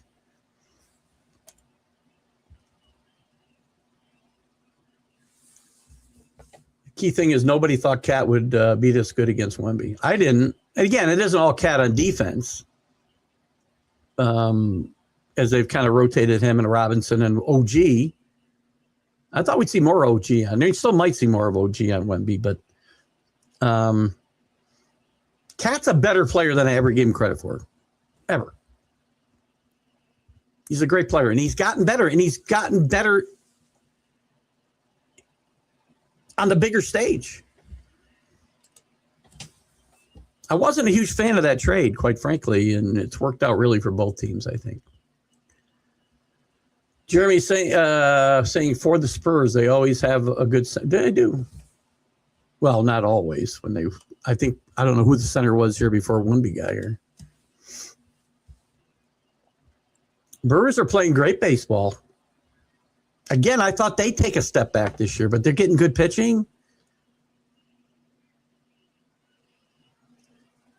I think they played really good fundamental baseball. Pat Murphy coached in college at Notre Dame a long time.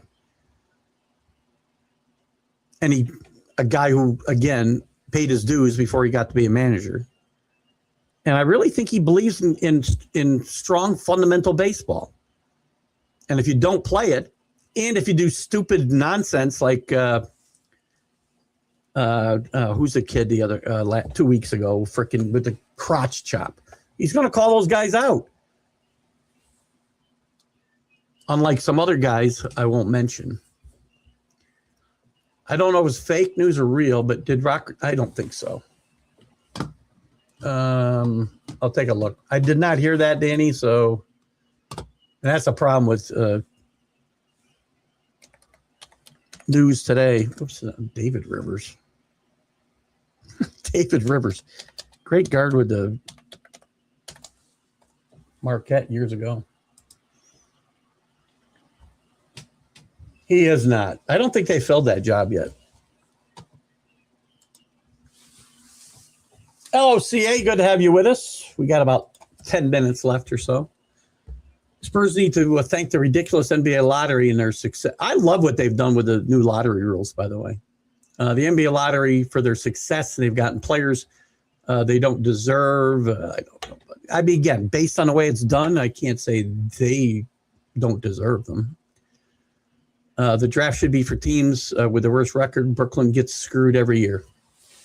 Well, big changes this year, right, John? Or next year, I should say, where all 16 teams that don't make the playoff are part of the lottery.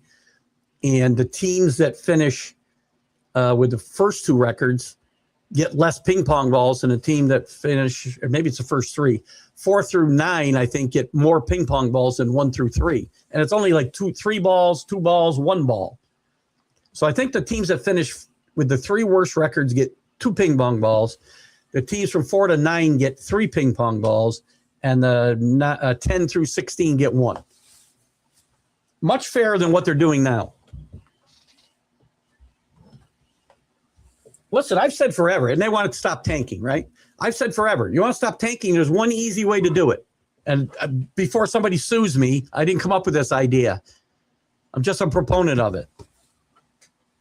The first draft pick goes to the team that missed the playoffs by the least, right? The first team out of the playoffs, the team that finished 9th. Well, yeah. So the team with the best record that didn't make the playoffs, that's what I'm trying to say, gets the number 1 pick. The team that finishes last gets the 16th pick. You'd stop tanking in a freaking hurry. Teams need incentive to win and not tank.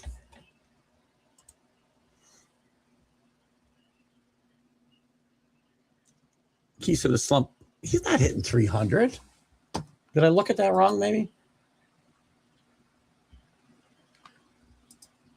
I don't have a lot of time to go back here, but maybe I looked at that wrong. I apologize. Oh, sorry. That was he's hitting 269. He's hitting 269. My bad.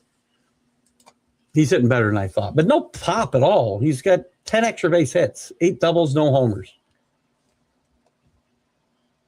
Scott Harris said it depends on where we are in the wild card race with Scooble.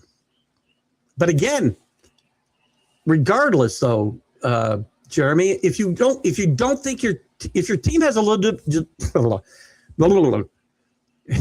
if your team has a legitimate chance to win the World Series, I would ride it out with them. But if they don't, and by the way, the American League's not very good. So if you get healthy and the hitters start to hit and the pitchers get healthy and pitch, maybe you think you got a chance. If you don't, you need to trade them. If you're just battling for a wild card to go out in the wild card round or maybe the second round, you got to trade them.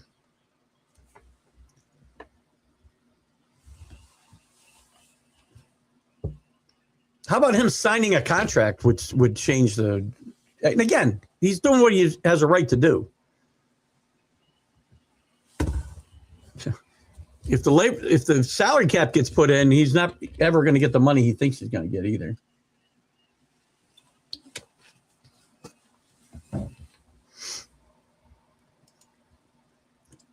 Scuba will wind up with the Dodgers just like every other star player. Entirely possible.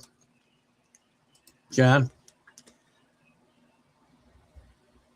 you stop watching the what? The NV. John likes. I stopped watching the NBA play. Oh, there you go. When the Pistons lost to Cleveland. Well, I wouldn't have the same interest. That's why I get it. I mean, if the Knicks had lost to Cleveland or lost to Philadelphia, I probably would not be as invested. I would be because I got to do the show, and I need to be able to have these conversations. But would I really care what happened? Probably not as much. This is the ABS. I'm assuming so far players have been over 80% right, and I think that's the way it's going. It's fine. ABS, I know you love it. Listen, I'm not crazy about that, Danny, but if this is the way we're going to go, then the challenge really sucks to me.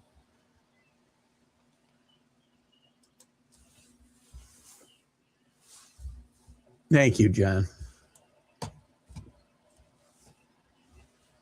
See, John, we'd agree on a lot of stuff.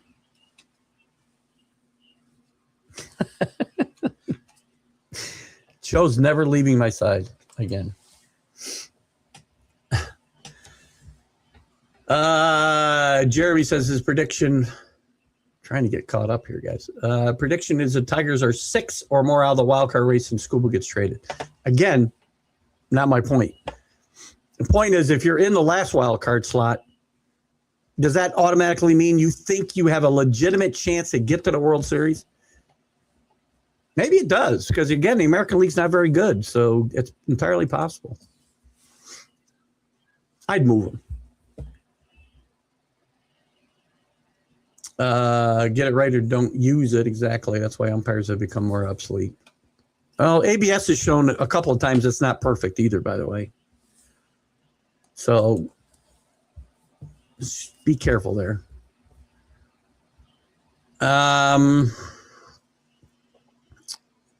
Too early to tell. Here's the problem with the Giants. Their most important move, obviously, the offseason was getting John Harbaugh. The culture will change there. The team will be better this year. I'm not going to make any crazy predictions because it's starting to look like they don't think Neighbors is going to be ready for the start of the season, and they're not that deep at wide receiver. They didn't improve their running back room at all. And I know you're going to say, well, Scatterbo will be back healthy. Well, for how long? The way he plays, he's going to get hurt all the time.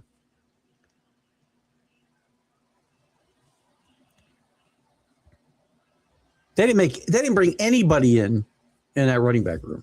Nobody. So Jackson Dart will be better.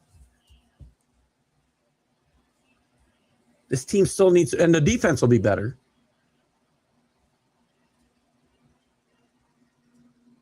This team still got some work to do, though. My prediction would be the NL Central winners prior to the season because of Murphy. I thought they'd take a step back. I had the Cubs winning this division. This has been a weird division, by the way, because everybody, I think, has led it at one point or another. They've all had hot streaks. They've all had cold streaks. I picked the Cubs to win. I picked the Pirates second and the Reds last. Pirates have played decent baseball. That whole division was, at least on Friday, they were over 500. I'm not sure if they are right now, but it's the most consistent division in baseball.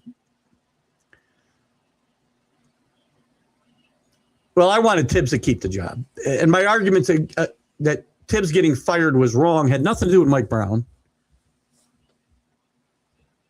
I like Mike Malone. I would have liked Mike Malone more than Mike Brown, too. Mike Brown's done a great job. I've got nothing bad to say about Mike Brown. He's made some great in-game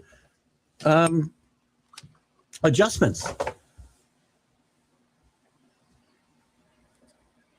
And maybe, again, I've heard this analogy. We got about 3 minutes left. I've heard this analogy a couple of times. He's, Joe Torre taking over for Buck Showalter. If he wins, it's a pretty good analogy, by the way. If the Mavs hired Doc Rivers, the Mavs won't see the playoffs again. It's possible. Doc's a decent coach. I mean, he's got an NBA championship. Recent results are not all that encouraging. I think the Mavs will go with a young coach. I don't think they're going to rehab or rehabilitate somebody or regurgitate somebody. I'm with John Gonzalez to a point, but if you take it to the end of the season just to get the number one pick, you don't deserve it. I agree. Tank, I think he's talking about, right? Get rid of tanking. Again, perfect solution. I just gave it to you. And the NBA's taken some steps, by the way. This new lottery system is going to really make it much more fair. And it's, again, there's no advantage to being finishing with one of the three worst records. Jeremy hates analytics, but making pitchers try to hit more spin rate, equaling more injuries. Ask the Dodgers pitchers. How about we just let pitchers pitch? We worry about spin rates and all this other analytics. How about we let pitchers pitch and strengthen their arms and not take them out after freaking 90 pitches all the time, but tell them to go all out. Throw 100 miles an hour. Throw sliders and fastballs. Throw the ball 100 miles an hour. But do nothing to strengthen their arms. Let them pitch. Again, I'll tell you, Sanchez just ended a 50 2/3 inning stretch. It took him a lot longer than it took Oral Hershiser to get to 50-some innings because Hershiser was pitching complete games every time, not 6 innings at a rip. Great accomplishments by Sanchez, but to me it's diminished by the fact that you're not throwing even in the most important part of games.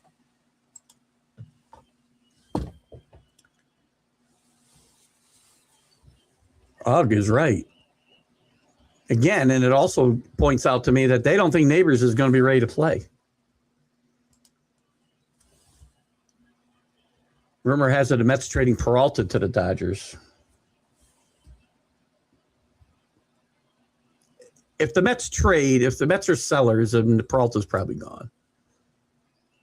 And you should. I think Peralta's a really good pitcher. Take out analytics. Good riddance, right? And that wraps it up. Guys, great show again today. We've had slow starting shows the last couple of Sundays, but you guys come in late, 9:30, 10 o'clock. We're rolling. We got all we do to get through the comments. So I appreciate you guys taking the time to spend with me on this Sunday morning. I hope it's beautiful wherever you are. Hope you can have some fun. I think we might take a ride to Lake George, take a little ride on the what do you call that? The paddle boat. I'm not paddling it. Giant paddle boat, like steamboats. Take a little ride and have a little dinner, maybe. That's what we'll do later. But guys, we'll see you on the other side. Let me get to this real quick. Your Giants, I'm all done after this. Your Giants eat some of that. They might have to, right? Giants are horrible. If you were talking about the baseball Giants, I apologize. I picked them to finish second in the West, and they're terrible. Baseball be baseball. Thank you, John. Thank you, Danny. You helped make it so. So do you. Oh, bye, John. All right, guys. We'll see you. Have a great Sunday. Bye-bye.